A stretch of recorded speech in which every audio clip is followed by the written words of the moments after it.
Vía Pública. ¿Cómo están ustedes? Muy buenas noches. Bienvenidos a Vía Pública. Este último día de marzo, la Superintendencia de Salud informó que 7 ISAPRES del país subirán los precios base de sus planes a partir del mes de julio. Las ISAPRES Colmena, Vida 3 y Banmédica aplicarán una alza de 4,9%, mientras que Nueva Más Vida subirá sus precios en 4,7%, promedio esto. Seguida de ellas, las ISAPRES Cruz Blanca y Consalud, que registran una alza de 4 cada una, y Salud subirá 3%. Bueno, ¿a qué se debe este incremento en los costos?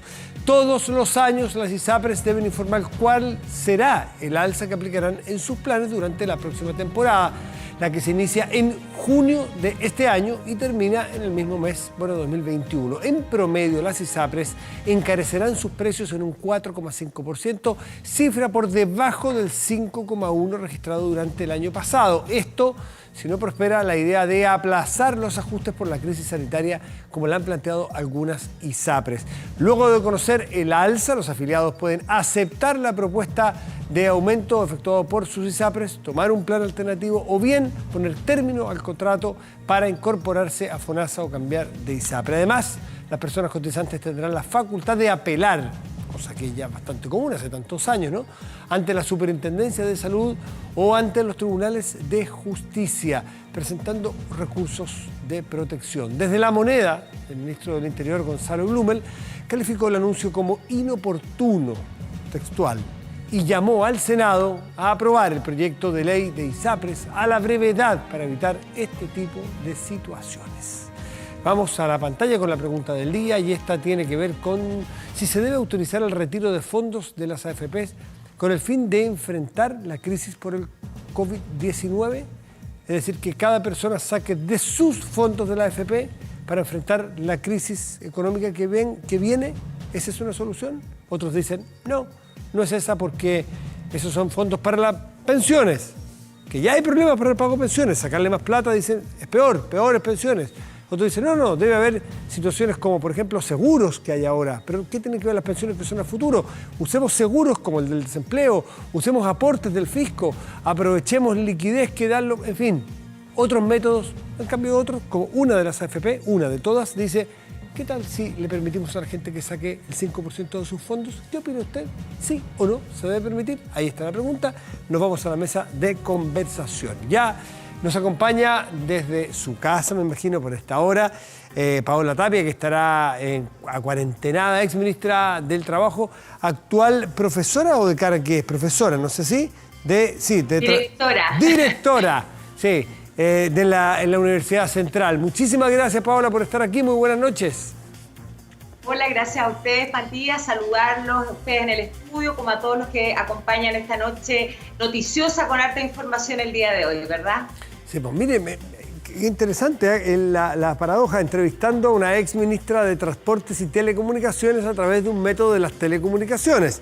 Paola fue la ministra en el gobierno anterior de este ramo, así que usted debe saber lo importante que es mantener los flujos, mantener el servicio, la tecnología que esté bien paradita, robusta, entre otras cosas, para poder conversar esta noche con usted, pues. ¿Ah?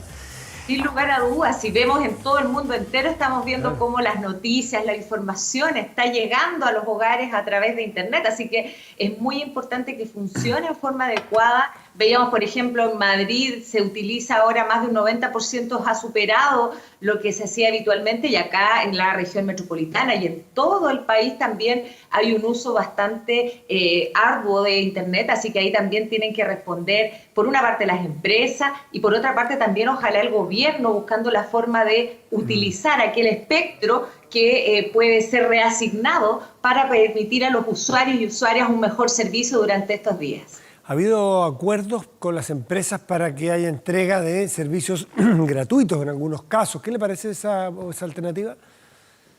Sin lugar a dudas, toda aquella medida que contribuya, por una parte, ojalá también al presupuesto familiar, son días difíciles. El tema laboral se ha tomado la agenda, vimos los nuevos índices de desempleo, entonces aquí también el llamado es a que aquellos aportes que hoy día yo lo sé, he escuchado con atención al ministro de Hacienda, vienen dados más bien por postergar pagos. Ojalá que también haya foco en aquellos servicios públicos que sean esenciales. Y sin lugar a dudas, aun cuando la ley no lo contempla así, Internet hoy día es un servicio público esencial y debería ser una garantía constitucional en el sentido de poder permitirle a todas las personas que accedan a estos sistemas. De alguna forma nos democratizamos más también con una Internet disponible para todos. Y también, muy importante, yo sé que las universidades, las escuelas están haciendo esfuerzos también para suministrar equipos, para poder facilitar también el teletrabajo, que si bien es cierto es una muy buena noticia, debemos recordar que al menos el 25% de la población en Chile tiene un trabajo informal en que no existe la posibilidad de utilizar el teletrabajo. Así que ahí también hay que ir avanzando con tecnología, pero también, ojalá con medidas concretas de aportes económicos a las familias. La verdad que una de las cosas que nos convocó, que nos llamó la atención para invitarla esta noche, Paola, tiene que ver con lo que ha ocurrido. En casos normales estaríamos a punto del cierre del plazo para pagar los permisos de circulación, las patentes de los autos. Esto se produjo por distintas razones, desencuentro, mala ley, mala tramitación legislativa o malo proyecto de ley o no acuerdo, o no tomarle la importancia que tenía. Y se hizo una solución parche en un momento, que era, ¿saben qué? Hagamos vista gorda. Que haya que sacar el permiso de circulación el 31 de marzo, si quieren en 2 cuotas, otra para junio, pero cuando haya que parar un carabinero, pare a alguien y no tenga el servicio pagado o el permiso pagado, no se sacan partes. Esto es bien raro, pues. Bueno, esto se solucionó. ¿Cómo lo ve usted? Bueno, la verdad es que si uno hace una breve historia de lo que fue la tramitación de este proyecto de ley, es bastante inadecuada, por decirlo formalmente, la fórmula a través de la cual se efectuó. Primero, ¿por qué? Todos sabemos que el permiso de circulación se paga hasta el 31 de marzo. Lo sabe el gobierno, lo saben los parlamentarios y por sobre todas las cosas, lo sabemos los ciudadanos y sobre todo aquellos, lo veníamos hablando, Matías, de menores recursos y en los que les duele el bolsillo pagar su permiso de circulación. Entonces, en ese sentido, sabiendo todos, esto era un dato de la causa, claro, que esto se venía, era evidente que había que tramitar un proyecto de ley. Y era evidente, además, de que de alguna u otra forma el gobierno debería participar, porque como consecuencia de esta postergación, los municipios también dejan de percibir ingresos. Recordemos que esto va directamente a propósito del Fondo Común Municipal. Entonces, está claro que aquí, evidentemente, el gobierno no se quiso hacer cargo de este tema y los parlamentarios, de propia iniciativa, y yo lo digo aquí con harta responsabilidad, yo creo que ellos buscaron, naturalmente, dar una respuesta ciudadana. Y esa respuesta ciudadana, si nosotros nos vamos a las normas jurídicas, no la pueden dar en materia de, por ejemplo, postergar un pago cuyo impuesto va a beneficio municipal. Entonces eso no estaba dentro de su facultad. Entonces ellos hicieron lo que podían hacer dentro de la facultad que le otorga la Constitución y la ley, que era que decir, no puedo postergar, no está dentro de mis facultades, pero sí puedo hacer que no tengan que pagar la multa, lo que es un híbrido, lo que evidentemente sabíamos todos que no era la mejor solución, era una solución parte. Eso amarrar con alambrito, ¿ok? Hay que ponerse de acuerdo. Exactamente. O sea, o lo posponemos sencillamente o no lo posponemos, pero no lo posponemos y nos olvidamos del castigo, de la multa. Eso era muy raro y eso no resistía análisis, porque lo que explicó la alcaldesa Matei en un video que se viralizó en todas partes, es decir, háganse cargo de esta mala ley. Porque resulta que eventualmente quienes toman un seguro privado de auto, al no tener el seguro bien tomado, no le va a responder. Usted no va a poder pagar en 2 cuotas. Usted va a tener que pagar después una multa y va a tener que pagar intereses. Entonces, digámosle las cosas de verdad a la gente para que tome su decisión. Bueno, el presidente de la República, tomando esta situación, se hace cargo y envía un veto aditivo para por lo menos permitir que se pague en junio y en agosto, y sin multas y sin intereses. ¿Qué le parece la solución? Yo creo que hay que valorar la solución en el sentido de que primero fue rápida. porque era evidente, de nuevo, todos sabemos que ahora a las 12 de la noche se vencía el plazo para pagar el permiso de circulación. Por lo tanto, en ese sentido creo que es muy valioso poder haber tenido esta solución rápida. Recordemos, se presentó el veto sustitutivo hoy día, se aprobó en la Cámara de Diputados y se aprobó en el Senado también. Por lo tanto, ya está a puertas de ser promulgado y ser ley de la República. Entonces, eso es algo que alivia a las personas. Pero creo que este proyecto nos deja una enseñanza, que creo que es la que hay que transmitir para que podamos avanzar en un sinnúmero de proyectos de ley que quedan. Primero, quiero ser muy clara, hay temas que son administrativos, que no requieren proyecto de ley. Estamos en un estado de catástrofe y ese estado de catástrofe faculta al gobierno, al Ejecutivo, para tomar una serie de medidas. Quiero poner un solo ejemplo en transporte. Se prorrogó el certificado de revisión técnica por una ley y para eso no se necesitaba una ley. Entonces habría bastado que el Ministerio de Transporte y Telecomunicaciones, como lo hicimos tantas veces en emergencias, generara esta prórroga. Entonces, primero, no tenemos que desgastar al Congreso en aquellas medidas que el Gobierno y el Ejecutivo en forma autónoma tienen las atribuciones jurídicas, sobre todo en un estado de catástrofe, para topar. Segundo, tiene que existir esta conexión, este feeling directo entre el Parlamento y el Ejecutivo. Yo no solo fui ministra por un año, Matías, tú lo sabes, estuve 15 años acompañando a los ministros al Congreso Nacional y cada vez que se tramitaba una ley referida al ramo, es decir, a transporte y telecomunicaciones, se sentaba ahí el ministro respectivo o la ministra respectiva y daba a conocer su opinión. En este caso, este proyecto de permiso de circulación se tramitó con ausencia absoluta del Ejecutivo. Entonces, aquí de nuevo hay que tener proactividad, hay que estar para las soluciones y eso también supone que estas leyes se tramiten en conjunto, Parlamento, Congreso, ministro del ramo, ministro de Hacienda, ministro de Transporte y Telecomunicaciones y el ministro que corresponda. Es la única forma, y por eso siento que este proyecto de ley sienta el precedente y la lección de que es la única forma de hacer leyes bien hechas, efectivas y con resultados que la ciudadanía espera. Paula Tapia, otro tema que concierne a la circulación, al transporte en esta crisis sanitaria, tiene que ver con los terminales. Y de hecho, no sé si alcanza para pugna, pero al menos hay diferencia de opinión entre alcaldes y Ministerio de Transporte en cuanto a cerrar algunos terminales. La ministra sostiene que es necesaria mantener la conectividad, que probablemente habrá que hacer más controles sanitarios, cordón sanitario, pero no cerrarlos. Hay otros que estiman que hay que cerrarlo por la situación que vivimos. ¿De qué opinión es usted? ¿Ha podido estudiar el tema? Sí, sin lugar a dudas lo he estudiado, he revisado además decisiones que han tomado otros alcaldes. El alcalde de Valparaíso hace ya varios días tomó la decisión de cerrar el terminal. Están también las decisiones puntuales en otros medios de transporte, como se hizo también en Valparaíso respecto de los ascensores. Primero, el primer gran punto, hay que garantizar las condiciones para las trabajadoras y los trabajadores. Así como la salud tiene su primera línea, lo tiene también el transporte. Y no solo son los conductores y conductoras, sino también es el personal de aseo, el personal en el caso de un terminal interurbano que recorre de una ciudad a otra, el que vende el pasaje, etc. Entonces, aquí es de nuevo, es el gobierno con la empresa privada los que tienen que establecer protocolos de atención que garanticen que esos trabajadores van a estar protegidos. Si esa garantía existe y si existe a su vez por parte de los alcaldes el consenso de que es posible seguir funcionando, entonces yo digo, sigamos funcionando. Con menos frecuencia, obvio. ¿Para qué vamos a tener? Por ejemplo, yo siempre voy a Talca y los buses salen cada media hora y salen de por lo menos 5 líneas de buses distintos. ¿Ustedes creen que tiene razón de ser que eso ocurre hoy día? Por supuesto que no. Hoy no, por la demanda ha caído muchísimo.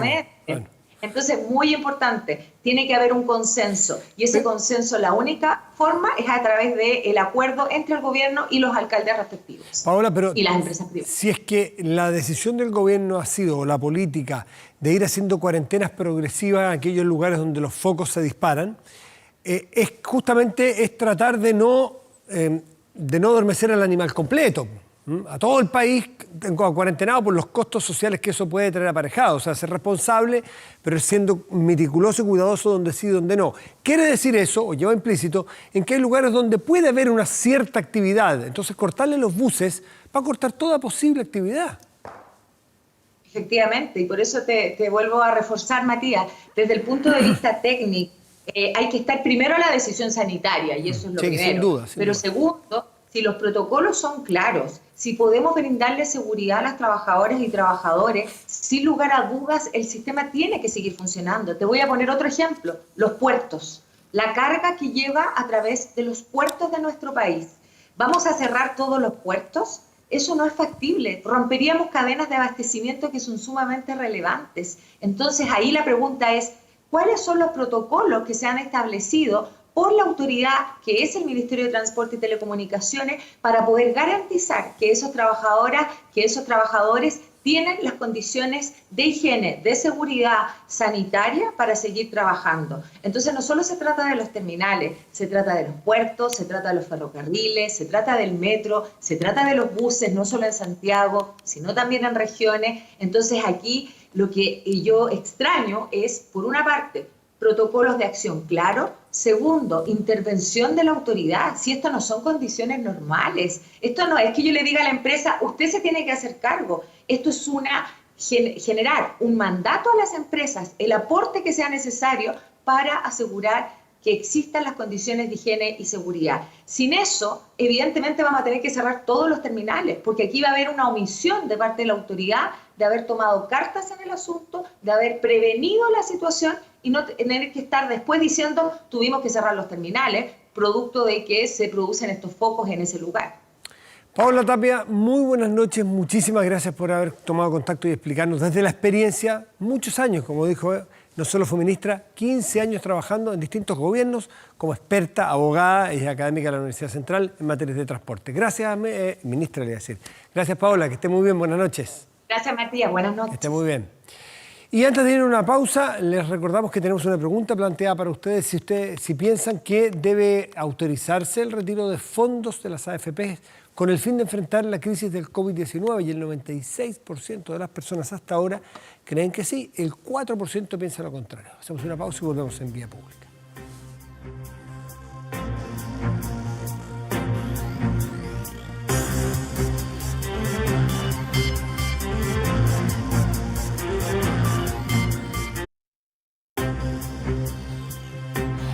Ya estamos de vuelta aquí en Vía Pública, y esta crisis del coronavirus mundial, si la traemos a Chile, ocurre lo mismo que en todas partes, que se está discutiendo no solamente los alcances sanitarios, obvio, que son los que es el primer problema, luego los alcances económicos y sociales que van a venir respecto de la pobreza que puede generar con economías muy trancadas, muy paradas.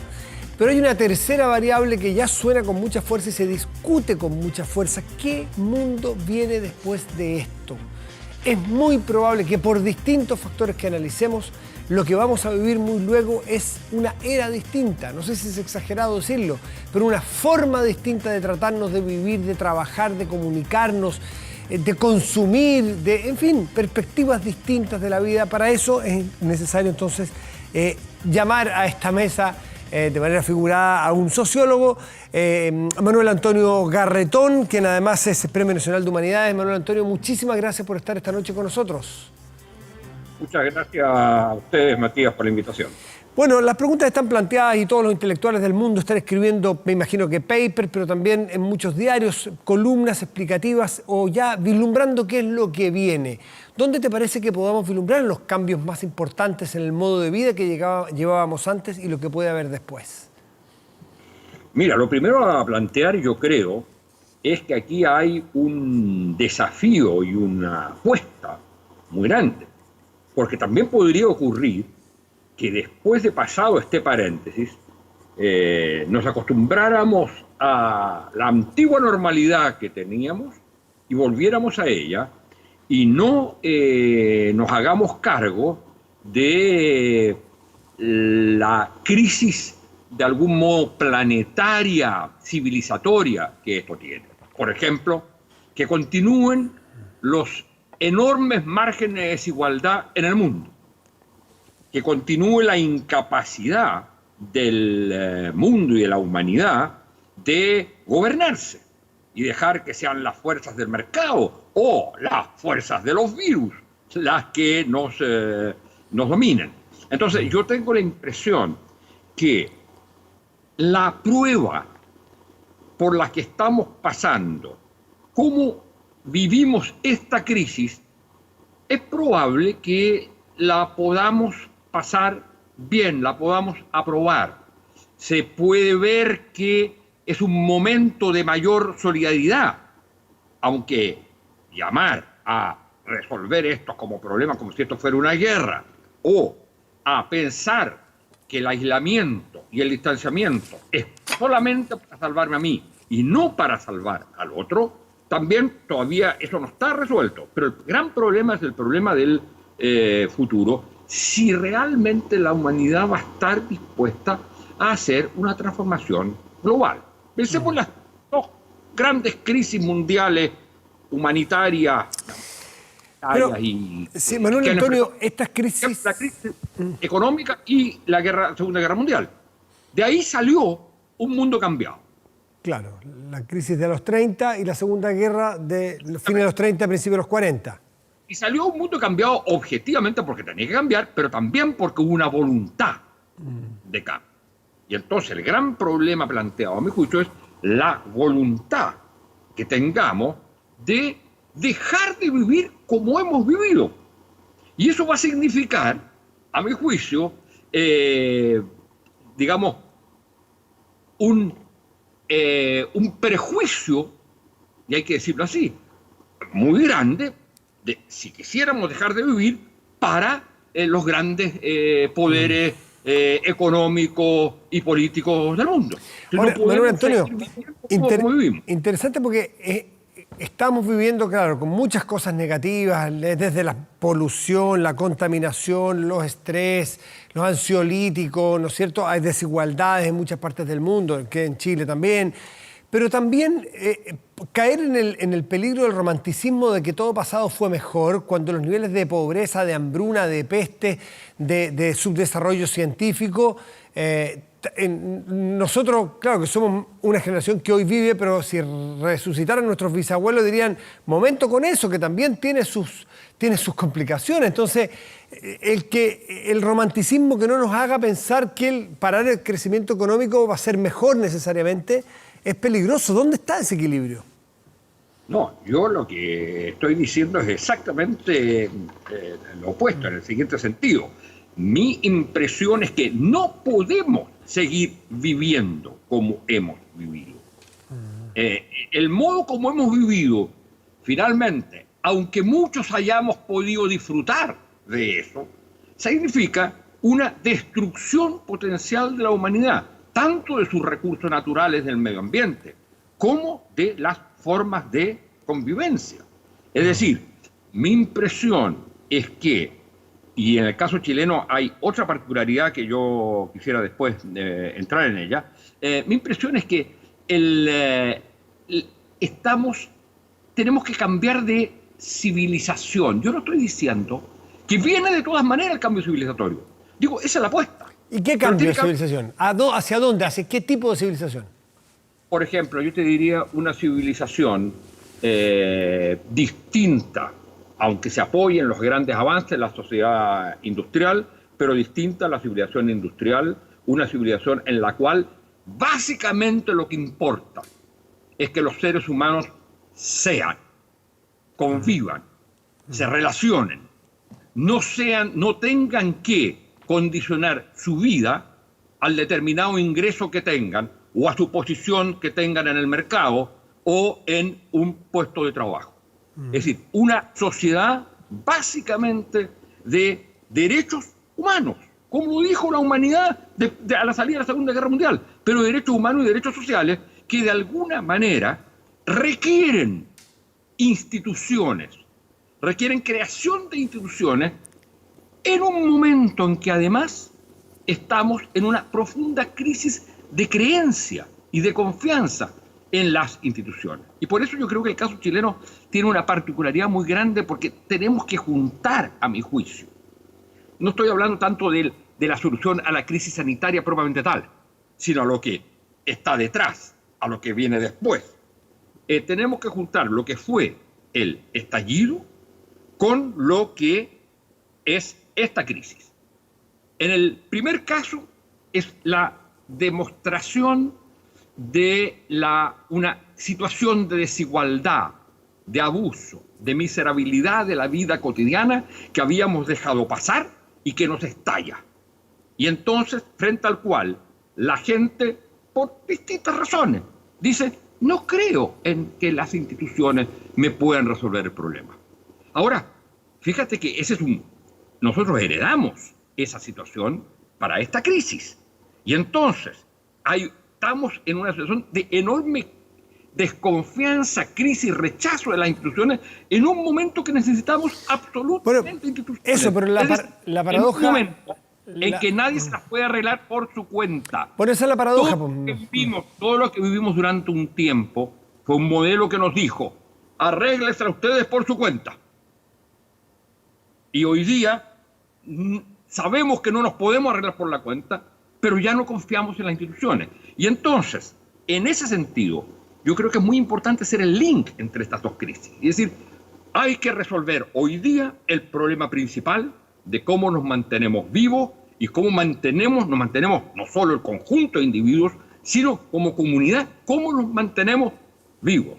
Y segundo, cuando salgamos de esto, y desde ya tenemos que irlo preparando, tenemos que resolver los problemas que no resolvimos y que la crisis parece haber apagado en este momento. Claro, pero también es satanizar todo lo que veníamos haciendo desde las instituciones a todos los avances. Si hablamos de una nueva civilización, son tiempos muy largos. Los últimos 200 años no solamente ha habido coberturas en salud, en educación, en alimentación en todo el mundo, ha habido una consolidación de los sistemas de la democracia liberal en todo el mundo. Antiguamente, qué decir, donde había sistemas sencillamente donde el 90 y tantos % de la población no eran tomados en cuenta, no eran ni siquiera un número, eran nadie. Entonces, ¿cómo no echar a perder o cómo no sacrificar los avances civilizatorios que tuvimos en las últimas decenas de años? Porque, insisto, el romanticismo de querer echarlo todo atrás porque tenemos un problema puede ser un poco infantil. Yo no estoy para nada en el romanticismo. No es que sea tu posición necesariamente, sino un análisis general. Digo, para nada.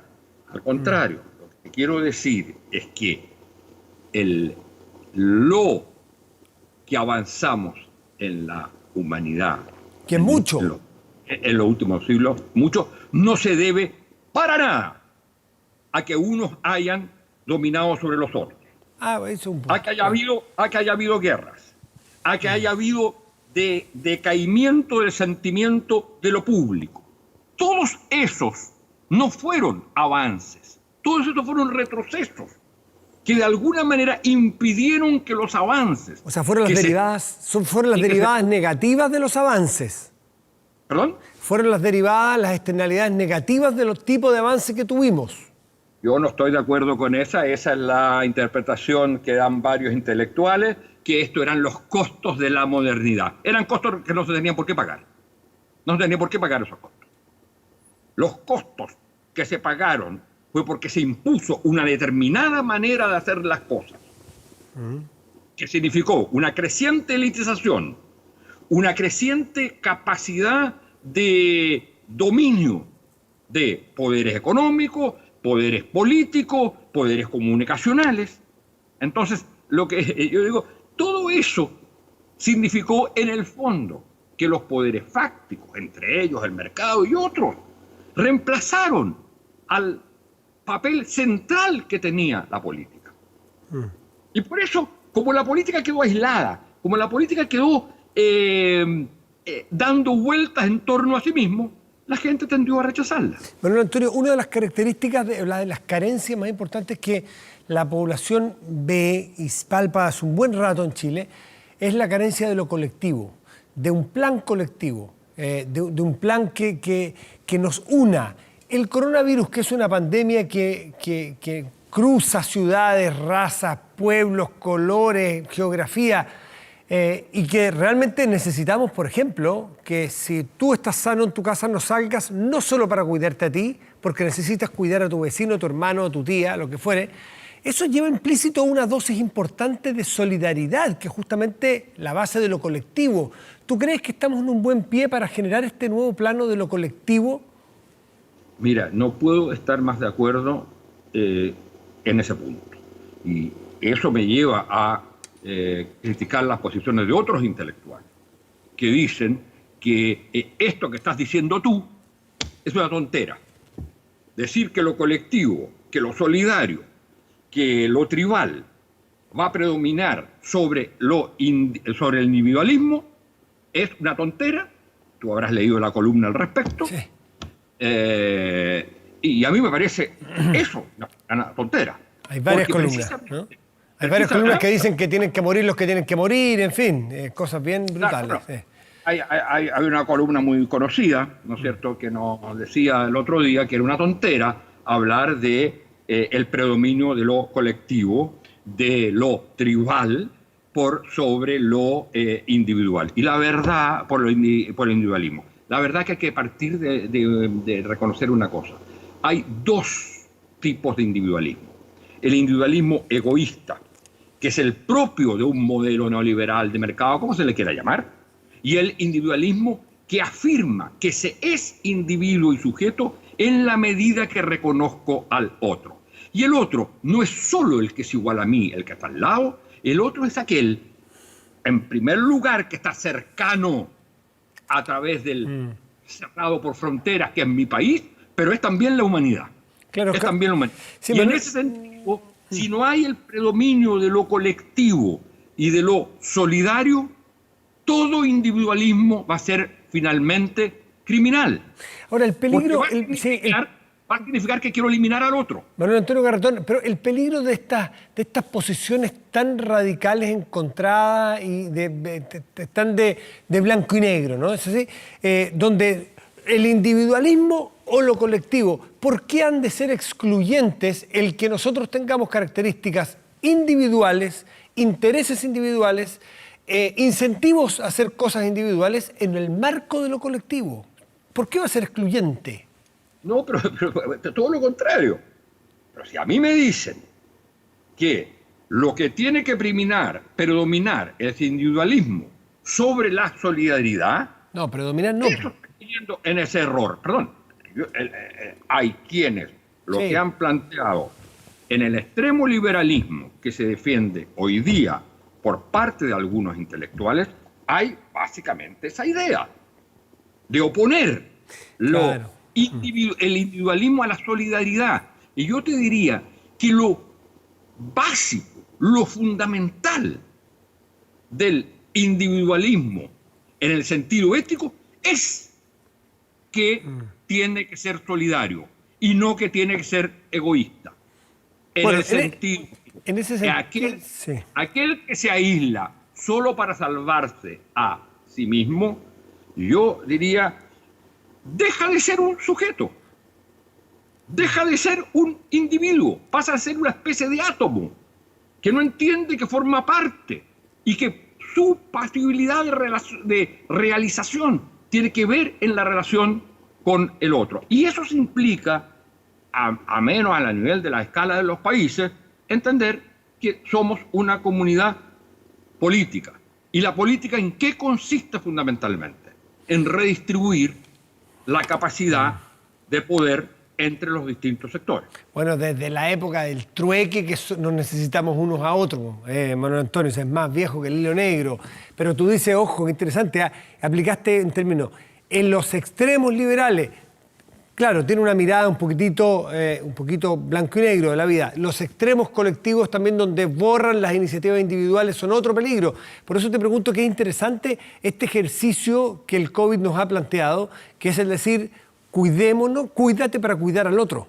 Aunque tú no estés enfermo, en este momento no anula, pero deja de lado tu ser y ponte al servicio de tu sociedad.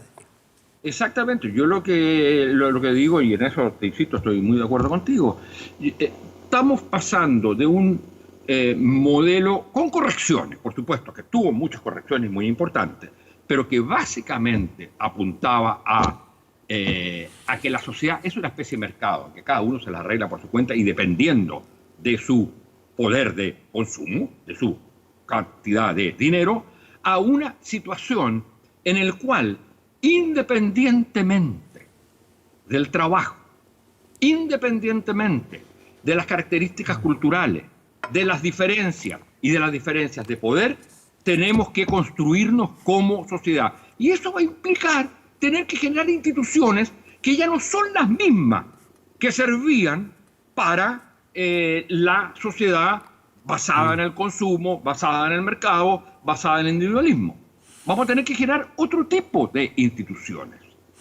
Y en ese sentido, yo creo que una de las cosas que son importantes hoy día a tener en cuenta es que el poder que va a tener la ciencia y la tecnología van a ser enormes. Enormes. De hecho, estamos dependiendo del avance de la ciencia para resolver esta crisis sanitaria. El punto es quiénes van a controlar esa ciencia y esa tecnología. Manuel Antonio, entonces, de nuevo hablamos de un sentido de profundización. Esta crisis pasa. La solución de la crisis, lo que viene después, más allá de las medidas técnicas sanitarias, pasa por un sentimiento. Sí.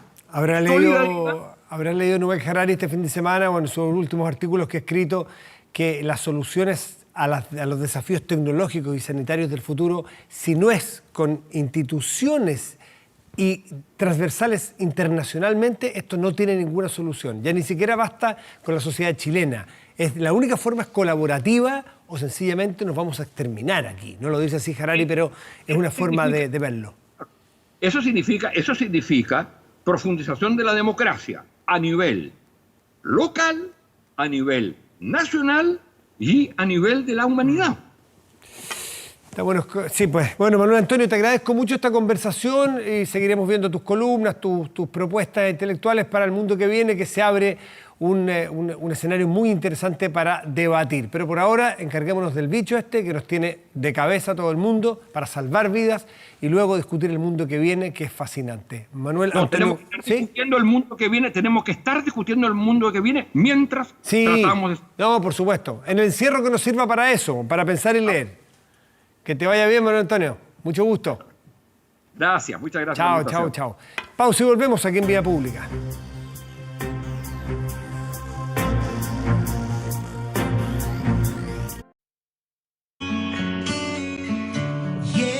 Ya estamos de vuelta y revisamos el resultado de la pregunta que planteamos. Si está de acuerdo con que se pueda o se permite, se autorice a las personas retirar un porcentaje, la propuesta de que hizo una AFP puntualmente 5%, pero retirar parte de los fondos que tengo para mi pensión, para mi jubilación, para usarlos ahora ante la crisis económica.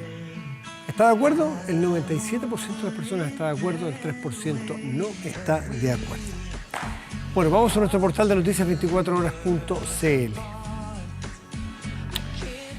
Y COVID-19 y las finanzas municipales, el 48% de los municipios consultados indicó que la situación financiera no les alcanza en un escenario de cuarentena.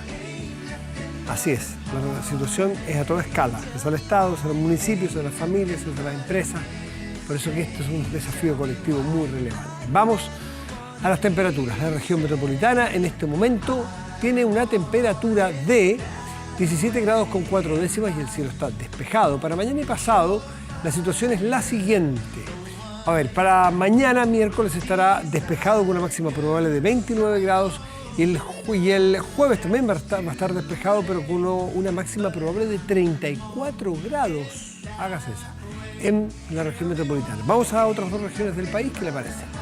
Bueno, tenemos a Osorno, a quienes saludamos porque están con cuarentena dura, igual que algunas comunas de aquí de Santiago, obligada, compleja, con control, allí en la región de los lagos. Así que saludos a los osorninos que mañana tendrán cielos parciales y la máxima probable de 19 grados. Y El Salvador, región de Atacama, y en El Salvador, el campamento minero, ahí en Atacama, tendrán una máxima probable de 29 grados y cielo parcial. Bueno, anoche se realizó un ambicioso recital vía streaming con el objetivo de recaudar fondos para familias de bajos recursos en los Estados Unidos. La inédita iniciativa llamada Living Room Concert for America estuvo liderada por Sir Elton John y reunió a muchos muchos artistas, Dave Grohl, Billie Eilish, Alicia Keys, Camila Cabello, Mariah Carey, Sam Smith, Backstreet Boys y muchos otros. Todos en una sola transmisión, en que cada uno, desde su lugar de cuarentena, aportó con su talento. Todo esto como parte de la forma en que nos hemos tenido que adaptar por este COVID-19. Backstreet Boys también estuvo presente, como les decía, en ese concierto streaming. Y con su presentación justamente despedimos Vía Pública de hoy. Muy buenas noches y gracias por venir.